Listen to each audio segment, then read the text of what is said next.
fighting to stop a foul odor that's emanating from a nearby composting facility. Many living at Trilogy in La Quinta finally got the news they've been waiting for. KMIR-6's Adriana Weingold has been following this You Ask, We Investigate report since the very beginning. She joins us with the latest developments tonight. Adriana.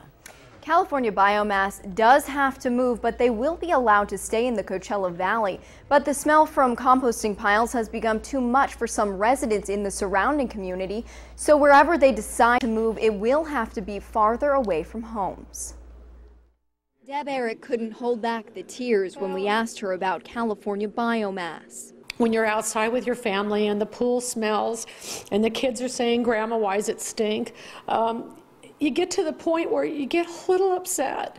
Deb and her husband Ed have been working tirelessly to try and stop a noxious smell they say is coming from the composting facility about a mile away. It's very important for California biomass to remain open.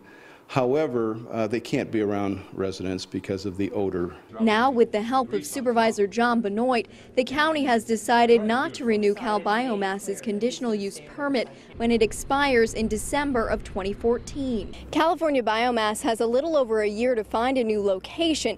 They can stay in the Coachella Valley, but they're not allowed to be near a residential area. Now, of course, 16 years ago, they weren't in a residential area. So we hope that wherever they're at next time, we can find a spot where they're isolated in perpetuity, or at least for a very long time, from any residential development. In the meantime, Supervisor Benoit has ordered the recycling facility to reduce the amount of restaurant grease it takes in by 25% starting October 1st, saying it's the grease on top of the composting piles that creates the most pungent smell. It will take months to move the facility. It needs to stay close enough to serve local businesses and far enough away to satisfy residents.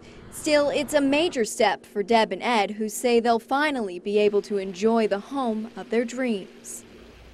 I've been following this story for several months. Today, my calls to the owner of California Biomass for his reaction went unanswered, but during our last conversation, Michael Hardy pointed out he's cooperated with the county and says he's always followed all environmental regulations. All right, and Adriana, didn't the residents at Trilogy know that this was a possibility, that the smell from the facility would be, wafting over into their area? Well, of course they knew that. The California Biomass opened 16 years ago. Trilogy hasn't been there that long. So when they signed their lease, they knew that there was a possibility of the smell. They say that the smell has grown and has now become a public nuisance. So that's why they decided to take it one step further. Okay, we'll continue to follow this. Thank you very much, Adriana.